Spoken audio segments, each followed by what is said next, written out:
Friends, welcome to Karthik Telugu news. Friends, ఇవాళైతే కనుక చంద్రబాబుకు ముందస్తు బెయిల్ పిటిషన్ పై సుప్రీంకోర్టు అయితే సంచలన తీర్పు ఇవ్వడం జరిగింది. దీనికి సంబంధించిన వివరాలు అయితే ఈ వీడియోలో పూర్తిగా తెలుసుకుందాం. దయచేసి ఈ వీడియోని ఎక్కడ స్కిప్ చేయకుండా చివరి వరకు చూడండి. అలాగే తప్పకుండా లైక్ చేయండి ఫ్రెండ్స్.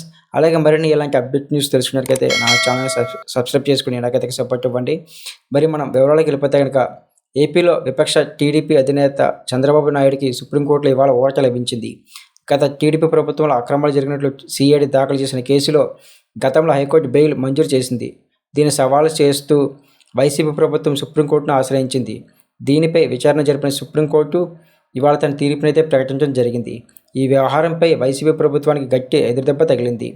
గత టీడీపీ ప్రభుత్వ హయాంలో జరిగిన అమరావతి ఇన్నర్ రింగ్ రోడ్డు అక్రమాల వ్యవహారంలో సిఐడి చంద్రబాబుతో పాటు మాజీ మంత్రి నారాయణ పైన కేసులు నమోదు చేయడం జరిగింది.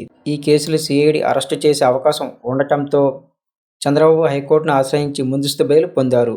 దీన్ని సవాల్ చేస్తూ ఏపీ ప్రభుత్వం సుప్రీంకోర్టును ఆశ్రయించింది.